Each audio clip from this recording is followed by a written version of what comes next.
আমাদের ঈমানকে খাঁটি করতে হবে। কি খাঁটি করতে হবে? ঈমানকে। ঈমানের মধ্যে যদি ভেজাল থাকে, ঈমানের মধ্যে যদি ত্রুটি থাকে, তাহলে এই ঈমান নিয়ে জান্নাতে প্রবেশ করার সুযোগ নাই। আমরা সবাই যেহেতু জন্মসূত্রে মুসলমান, আমরা সবাই যেহেতু মা বাবার সূত্রে মুসলমান, সেজন্য আমাদের ঈমানের কি অবস্থা সেটা যাচাই করা, বাছাই করা, খোঁজ খবর নেওয়ার সুযোগ আমাদের হয় নাই। প্রিয় ভাইরা আমার, আমরা ছোটবেলায় মক্তবে বা মসজিদে শুনছি বা পড়ছি কালিমায়ে তৈয়বা, লা ইলাহা ইল্লাল্লাহ মুহাম্মাদুর রাসূলুল্লাহ। এটা বললে আমরা মনে মুসলমান হয়ে গেলাম, শেষ। এরপরে মরণ পর্যন্ত আর আমাদের ঈমান কি আছে না চলে গেছে, ঈমান কি থাকলো না ভেঙে গেল, এটার কোনো খোঁজ খবর আর আমাদের নাই। খুব ভালো করে একটা কথা শুনে রাখেন, আমাদের সমাজে বহু মুসলমান আছে যারা মসজিদে যায়, নামাজও পড়ে, অথচ তার কোনো কথার কারণে, তার কোনো ভুল বিশ্বাস মনের ভিতরে থাকার কারণে, তার কোনো ভুল কাজের কারণে সে ঈমান থেকে খারিজ হয়ে গেছে বা ইসলাম থেকে খারিজ হয়ে গেছে, তার ঈমান ভেঙে গেছে, অথচ সে জানেও না। আপনারা কি জানেন যে ঈমান ভাঙে নাকি ভাঙে না? ভাঙে। তাহলে যদি ভাঙে বলেন, তাহলে এই সামনে যারা আছেন দুইজন মানুষ অন্তত বলেন আমাকে, ঈমান কয় কারণে ভাঙে বলেন। সাথে সাথে জোগাড় দেওয়া সোজা, সবার সাথে তালে তালে তো বলে ফেলাইছেন ভাঙে। এবার বলেন কয় কারণে ভাঙে? আলহামদুলিল্লাহ, ঈমান কয় কারণে ভাঙে আপনারা কেউ জানেন না। ওই ছেলে বলে 7 কারণে। এই অজুর ঈমানের জায়গায় অজুরে নিয়ে আসছে। অজু করলে আপনাদের এলাকায় অজু কি চিরকাল থাকে নাকি ভাঙে? ভাঙলে আপনারা কি করেন? আবার অজু করেন, ঠিক না? ঠিক। গোসল যদি করেন একবার, চিরকাল গোসল থাকে নাকি আবার ভাঙে? গোসল ফরজ হয় না, তখন মানুষ আবার গোসল করে না। রোজা রাখলে, রোজা রেখে যদি কিছু খাইয়া ফেলে, রোজা ভাঙে না। নামাজ পড়ে দাঁড়াইয়া যদি কথাবার্তা শুরু করে, হাঁটাবাটা শুরু করে, তাহলে নামাজ ভেঙে যায় না? নামাজ ভাঙার কারণ আপনারা জানেন, অজু ভাঙার কারণ আপনারা জানেন, রোজা ভঙ্গের কারণে আপনারা জানেন, যার কারণে ভেঙে গেলে আবার জোড়া দেন, তাই না? ঈমান ভাঙার কারণ আপনারা জানেন না।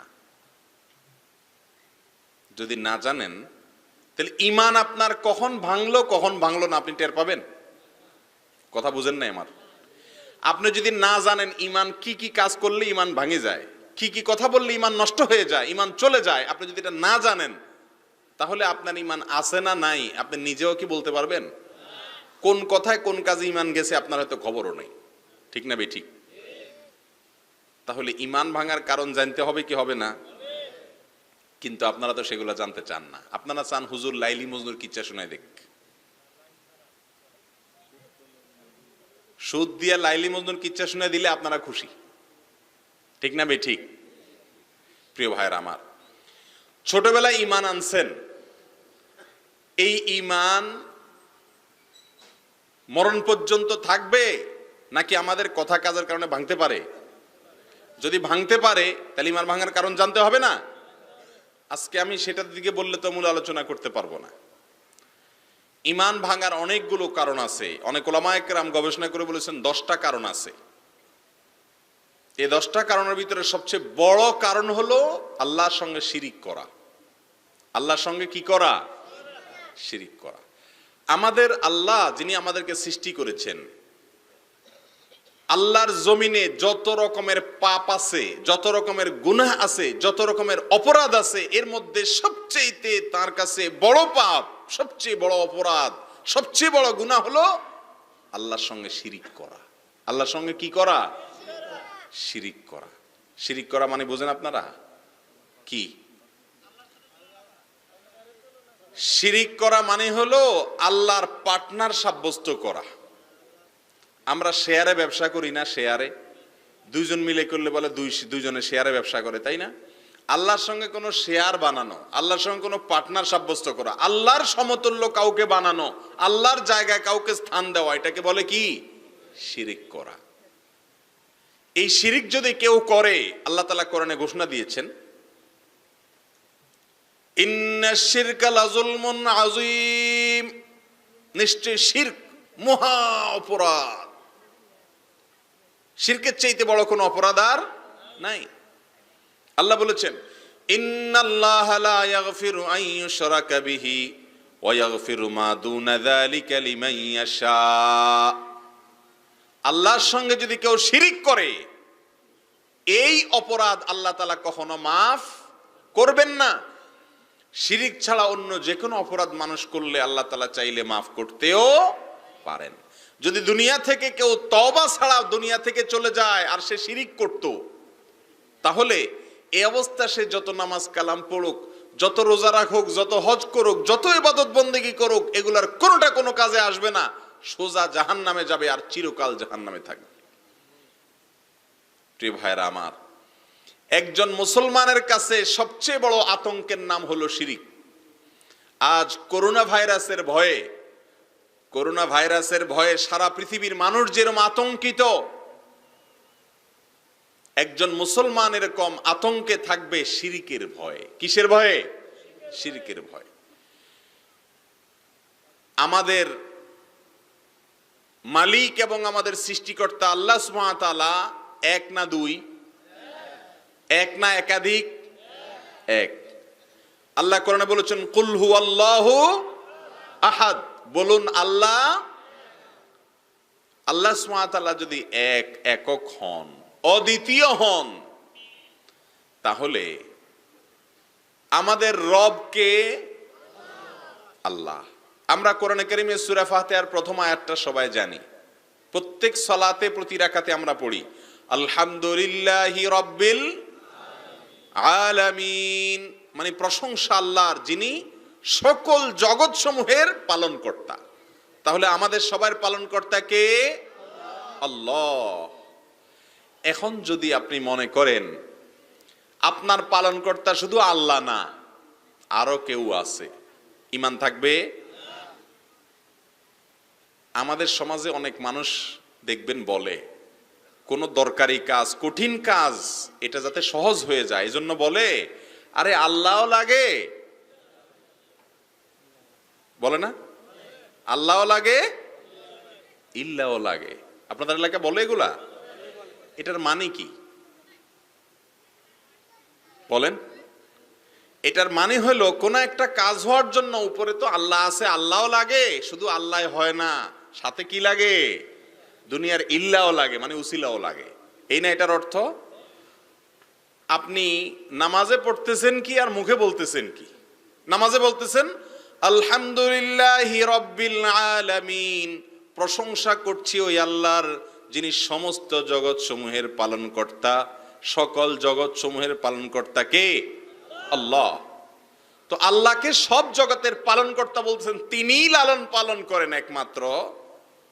আবার মুখে বলতেছেন আল্লাহও লাগে, আল্লাহ একলা লালন পালনকারী না, আমার লালন পালন করতে হলে, আমার কাজ হইতে হলে আল্লাহও লাগে, ইল্লাহও লাগে।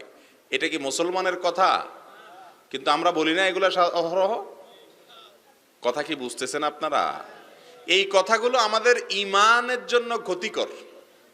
এই কথাগুলো আমাদের ঈমানের জন্য কি? মুসলমান বলবে আল্লাহই আমার জন্য যথেষ্ট, হাসবি আল্লাহ। মুসলমান কি বলবে? হাসবি আল্লাহ। আরাবিয়ানরা, বিশেষ করে সৌদি আরবের নাগরিকেরা কথায় কথায় বলে হাসবি আল্লাহ, মানে আল্লাহ আমার জন্য যথেষ্ট, আর কেউ না হলেও কোনো অসুবিধা। যদি আল্লাহ যদি কারোর সাহায্য করতে চান, পৃথিবীর সমস্ত মানুষ যদি তার ক্ষতি করতে চান, ক্ষতি করতে পারবে? আল্লাহ যদি কারোর ক্ষতি ফয়সালা লিখে রাখেন তার নসিবে, আর পৃথিবীর সমস্ত মানুষ তাকে ক্ষতি থেকে বাঁচাইতে চায়, বাঁচতে পারবে? তাহলে মুসলমান যদি বলে আল্লাহও লাগে, ইল্লাহও লাগে, মানে শুধু আল্লাহ পারে না, সাথে ইল্লাহও লাগে, এই কথা কি মুসলমানের বিশ্বাসের সাথে মিলে? কথা বলেন না। তাহলে এসব কথা বলা যাবে? বলা যাবে না। বলতে হবে হাসবি আল্লাহু ওয়া নি'মাল ওয়াকিল, হাসবুনাল্লাহ, আল্লাহ আমাদের জন্য যথেষ্ট।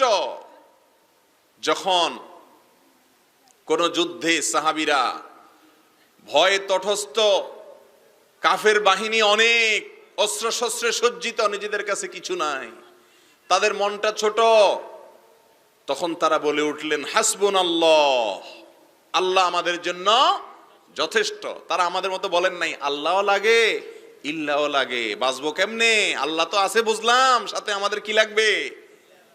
এটা কি মুসলমানের কথা? আমাদের সৃষ্টিকর্তা কে? আমাদের পালনকর্তা কে? আল্লাহর সঙ্গে আর কেউ আমাদেরকে লালন পালন করে? শুধুমাত্র একমাত্র লালন পালন করেন কে? আল্লাহ। এর নাম তাওহীদ। এর নাম কি? একত্ববাদে বিশ্বাস করা। আমাদের পালনকারী কয়জন? কয় সত্তা? এক সত্তা। এক। দুইয়ে পালে না, তিনে পালে না, একাধিকে পালে না, পালে কতয়ে? একে। তিনি কে? আল্লাহ। অনেক সময় কোনো গুরুত্বপূর্ণ কাজ নিয়ে কোনো নেতার কাছে গেলে মানুষ বলে, নেতারে খুশি করার জন্য, পাম দেওয়ার জন্য বলে আর কি, বলে নেতা সাহেব আগে আল্লাহ পিছে আপনি। বলে কি বলে না? আপনাদের এলাকায় বলে না এগুলা? আগে আল্লাহ পিছে আপনি, মানে আল্লাহ দিয়ে তো শুধু হবে না, আগে আল্লাহ আছে, আপনি কি আছেন, পিছে আছেন, দুজন মিলে আমার কাজটা হবে, এই না এটার অর্থ? এই অর্থ কি কোনো মুসলমানের ইমানের সাথে যায়? অথচ এসব কথা আমরা বলি না। ইমান এসব কথার সাথে ডাইরেক্ট সরাসরি মানুষ মুশরিক হয়ে যাবে না, ভয়ের কারণ নাই ডাইরেক্ট, কিন্তু এগুলা শিরকে আসগর, ছোট ছোট শিরক, বলার ভুল, যেটা বিশ্বাসের সাথে বিপরীত হয়, এগুলো করতে করতে করতে আস্তে আস্তে মানুষ বড় শিরকের দিকে চলে যায়, ইমান হারা হয়ে যায়। অতএব সাবধান হওয়া লাগবে কি লাগবে না? অনেক সময় বলে যে আগে আল্লাহ, পাশে তুমি, পিছে তুমি, আগে আল্লাহ পরে তুমি, অর্থাৎ আল্লাহও লাগবে তোমাকেও লাগবে। মুসলমান সেটা বলবে না। মুসলমান বলবে বিপদে পড়লে আল্লাহ আমার জন্য যথেষ্ট, আমি দুনিয়ার বিভিন্ন উপায় মাধ্যম বাঁচার জন্য খুঁজবো ঠিক আছে, কিন্তু আমার বিশ্বাস থাকবে একমাত্র আমার সমস্যার সমাধান করার মূল ক্ষমতা কার হাতে? আল্লাহর হাতে। তিনি আর কারোর হাতে সেটা ন্যস্ত করেন নাই। এসব কথার কারণে আমাদের ঈমান অনেক সময় হারায় যাওয়ার ভয় থাকে, আশঙ্কা থাকে। আল্লাহ তাআলা আমাদের ঈমানগুলোকে হেফাজত করার তৌফিক দান করুন।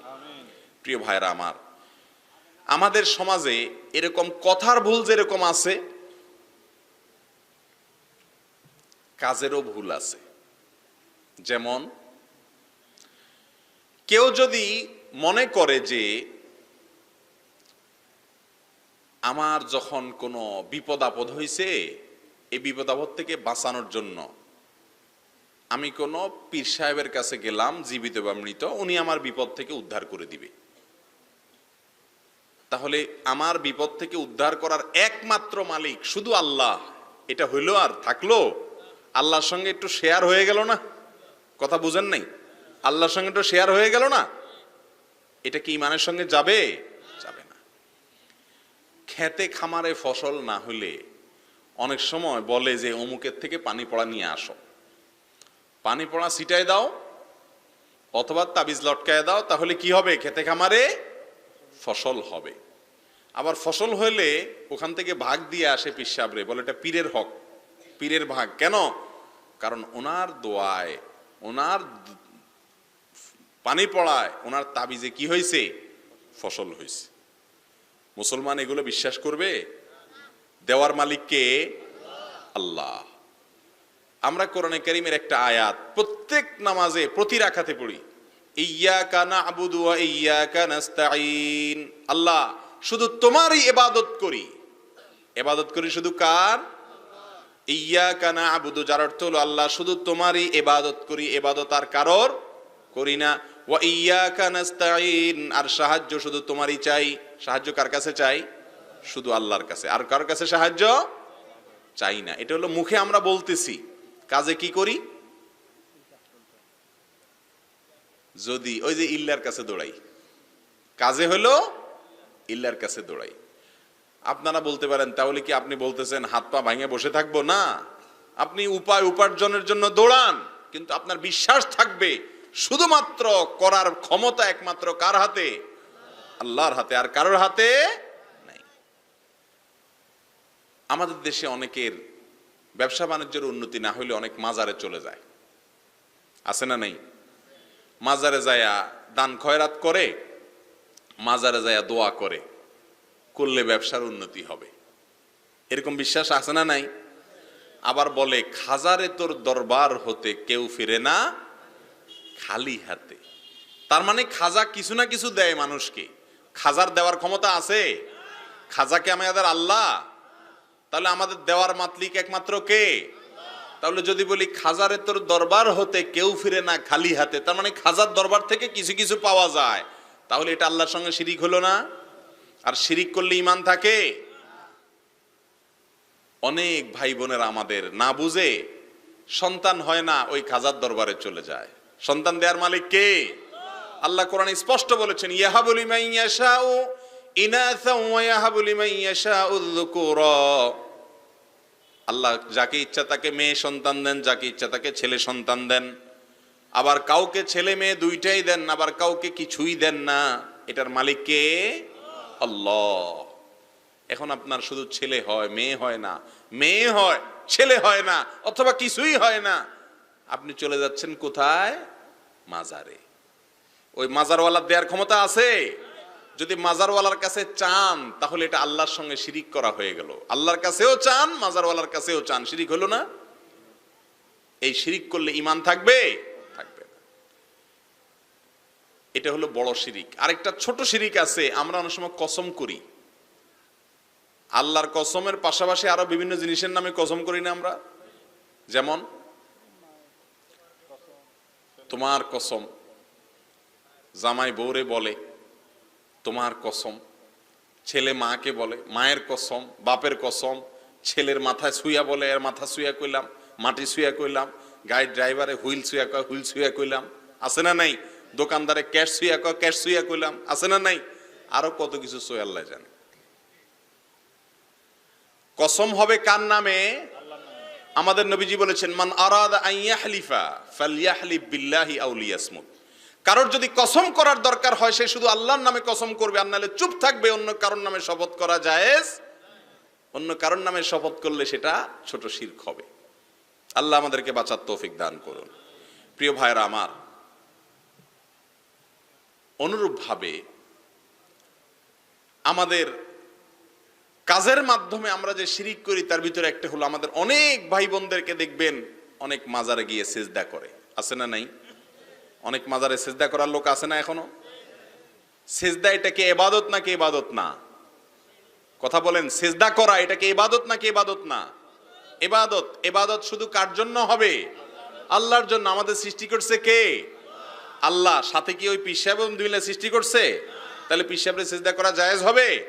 যিনি সৃষ্টি করছেন সিজদার একমাত্র মালিক তিনি। যিনি সৃষ্টি করছেন সিজদার একমাত্র মালিক তিনি। অতএব অন্য কাউকে সিজদা করা যাবে? যাবে না। প্রিয় ভাইরা আমার, এমনি ভাবে আলা লাহুল খালক ওয়াল আমর, আল্লাহ বলেছেন নির্দেশের মালিক কে? আল্লাহ। আমাদেরকে যিনি সৃষ্টি করছেন গোলামি করার কথা কার? আল্লাহ। কিন্তু আমরা শুধু আল্লাহর গোলামি করি। বউয়ে যদি কিছু বলে তো হালাল আর হারাম দেখা দেখি নেই, আল্লাহ খুশি হলো না বেজার হলো দেখা দেখি নাই, কোরআনে অনুমতি আছে কি নাই দেখা দেখি নাই, বউর কথা শুনতে হবে। তাহলে আমি আল্লাহর নির্দেশ অনুযায়ী চললাম, গোলামি কি আল্লাহর করলাম না বউয়ের করলাম? আবার অনেক সময় এটাও এক প্রকারের শিরক, এটাও এক প্রকারের শিরক, আল্লাহর জায়গায় অন্য কাউকে বসানো। সকল নির্দেশ মানার কথা কার? আল্লাহর। এখন আমরা দেখা যায় দুনিয়ার জন্য যা ইচ্ছা তা করতেছি, আছে না নাই আমাদের মধ্যে এরকম লোক? যা খুশি তা করতেছি, শুধু দরকার পয়সা, শুধু দরকার কি? আর নেতাদের দরকার পদ। গরিবের দরকার পয়সা, নেতার দরকার পদ। এটার জন্য যত রকমের কুকর্ম আছে সব করতে রাজি আছি, তারপরও পয়সা চাই। ঠিক না বে ঠিক? তাহলে নির্দেশ মানার কথা, গোলামি করার কথা আল্লাহর, অথচ আমি গোলামি করতেছি আমার মনের প্রবৃত্তি। ঠিক না বে ঠিক? আল্লাহ তাআলা এটাকেও শিরক হিসাবে আখ্যায়িত করেছেন। কোরআনে কারিমে আল্লাহ বলেছেন, আফরাআইতা মান ইত্তাখাযা ইলাহাহু হাওয়া, কিছু মানুষ আছে তার মনের চাহিদাকে রব বানায় নিছে, মন যেদিক বলে সেদিক দৌড়ায়, আল্লাহর হুকুম আছে না নাই খেয়াল করার কোনো নামগন্ধ নাই। অতএব ঈমান ঠিক করতে হবে কি হবে না? এই সমস্ত কাজের মাধ্যমে ঈমান আস্তে আস্তে কোনোটার কারণে ঈমান চলে যায়, কোনোর কারণে আমাদের ঈমান দুর্বল হয়ে যায়, কোনোটা ছোট শিরিক, কোনোটা বড় শিরিক, এরকম সব রকমের শিরিক থেকে বেঁচে থাকতে হবে। আল্লাহ আমাদের সবাইকে তৌফিক দান করুন। আমাদের সমস্ত কিছুর পালন করার একমাত্র ক্ষমতা কার? কোনো কিছুর দরকার হলে চাইবো কার কাছে? নাকি মাজারে যাই দোয়া করব? নাকি পীর সাহেবের কাছে যাব? নাকি পীর সাহেবের কাছে দাবি করব? দাবি কার কাছে করব? আল্লাহর কাছে। আল্লাহ বলেছেন, ওয়াকালা রাব্বুকুম উদউনি আস্তাজিব লাকুম, ও মানুষেরা তোমাদের রবে বলে দিয়েছেন, উদউনি আমার কাছে দোয়া করো, আমি দোয়া কবুল করব। আল্লাহ নিজে ওয়াদা করেছেন। তাহলে আল্লাহর কাছে দোয়া করবেন তো ইনশাআল্লাহ। কোনো কিছুর দরকার হলে কার কাছে চাইবেন? আল্লাহর কাছে। অন্য কারোর কাছে চাইবেন?